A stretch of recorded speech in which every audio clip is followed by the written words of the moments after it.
بسم اللہ الرحمن الرحیم۔ عزیز دوستو، آپ سب کو ناگ ٹی وی 4 پر خوش آمدید۔ دوستو، آج ہم آپ کے سامنے قائد اعظم کے مذہبی ریاست بنانے یا اسلامی ریاست بنانے کے بارے میں کچھ چرچا کریں گے۔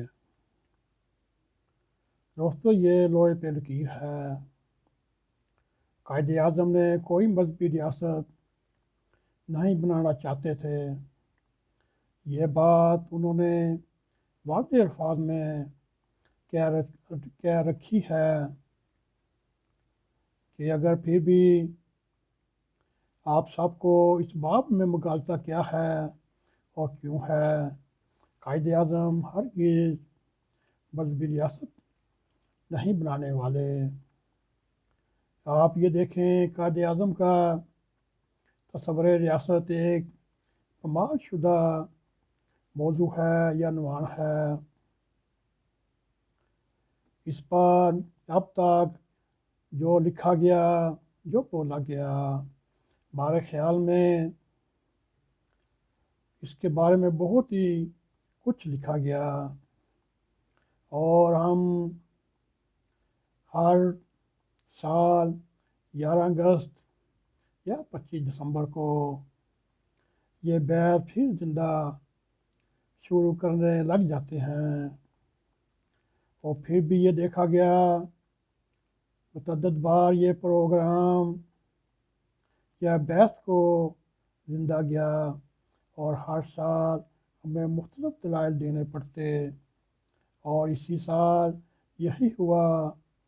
پاکستان کے وزیر اطلاعات فواد چودھری نے ایک بار پھر اپنے اقوال زریں دنیا پہ پھیلاتے ہوئے اس بحث کو پھر زندہ کیا، اور ہم اس موضوع پر نہ ہی کوئی نئی بات لکھ سکیں گے، نہ ہی سوچ سکیں گے۔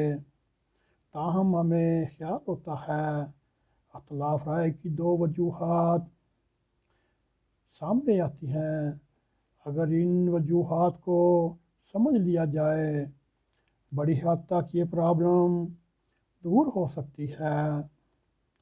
دوستو، پہلی وجہ، ہم یہ سمجھنے کی کوشش کریں گے مذہبی ریاست اور اسلامی ریاست کو آپس میں ملانے کی وجہ کیا ہوتا ہے، اور ان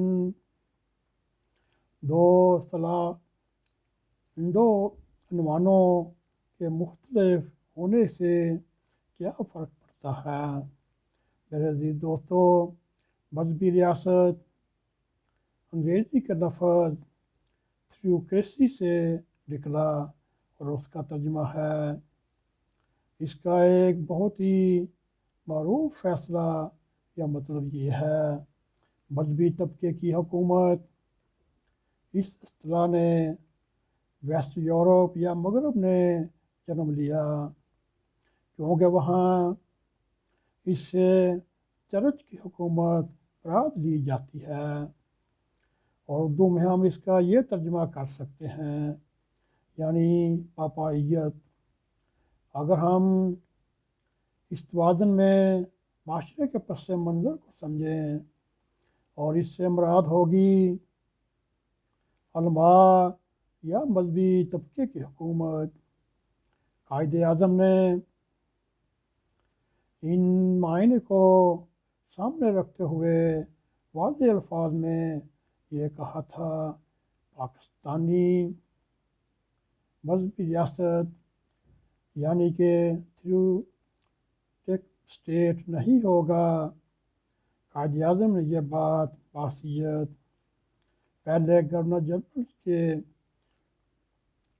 معرفت کی، اور فروری 1948 کو امریکی عوام کے لیے انہوں نے ایک ریڈیو پیغام جاری کیا، جس میں انہوں نے ریاست کے متعلق مختلف امور پر اپنا تجزیہ پیش کیا، اور آئین کے حوالے میں انہوں نے بتایا انصاف اسمبلی کو بھی یہ مرحلہ طے کرنا ہوگا۔ اس میں بام نہیں ہونا چاہیے کہ یہ جمہوری ہوگا یا اسلام کے اصولوں کے مطابق ہوگا۔ ویسے اسلام ہمیں وحدت عدم، مساوات اور انصاف کا درس دیا،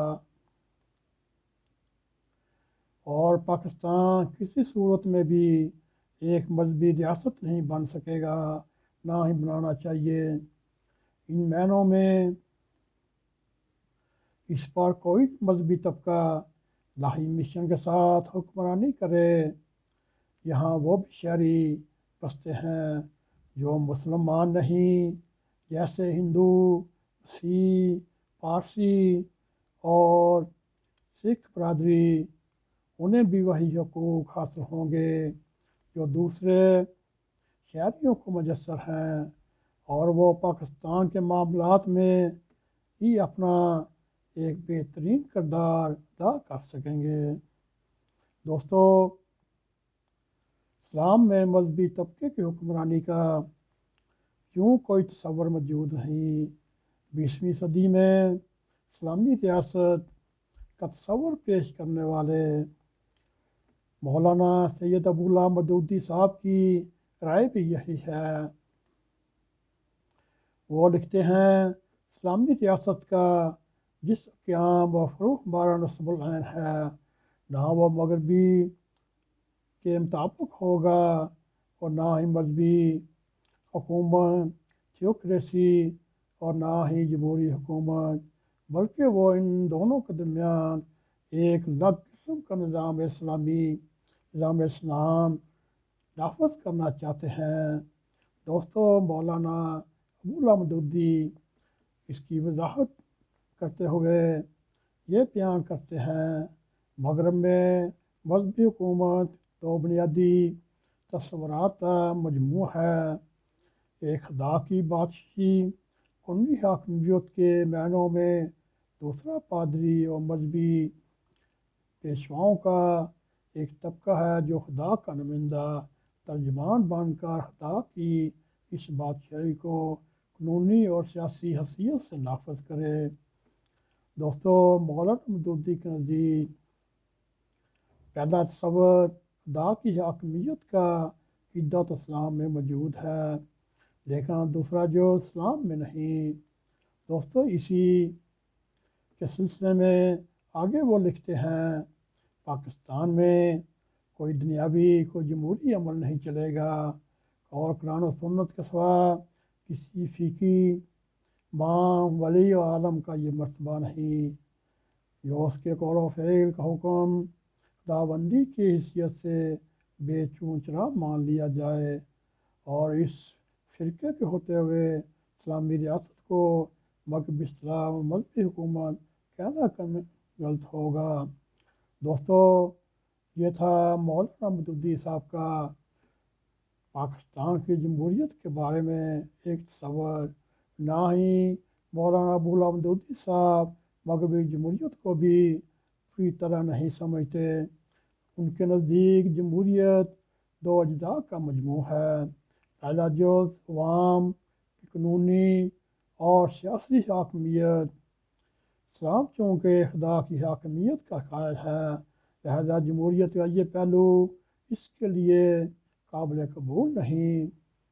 تو اور دوستو، جمہوریت کا دوسرا جز ریاست کا انتظام کرنے والی حکومت کی آزادانہ خواہش سے بننا اور بدل سکتا ہے، اور اس جز کے نزدیک مولانا اسلام قبول کرتے ہیں یا نہیں، یا اپنے ذریعے مسلمانوں کو تجدید بیت پر لانے کی کوشش کرتے ہیں، اور اپنے اس تصور اسلامی ریاست کو تھیو ڈیموکریسی سے واضح کرتے ہیں۔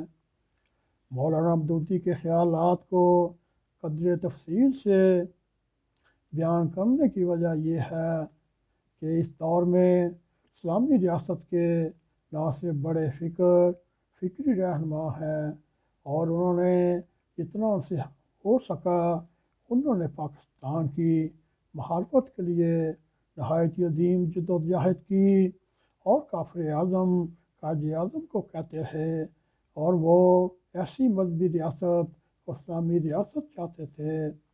ان کے نزدیک اسلامی ریاست سے مراد وہ ریاست جس کا نظم و ضبط اجتماعی اسلام کی اصولوں کی روشنائی میں طے ہوگا، لیکن حکمرانوں کا انتخاب عوام کریں گے۔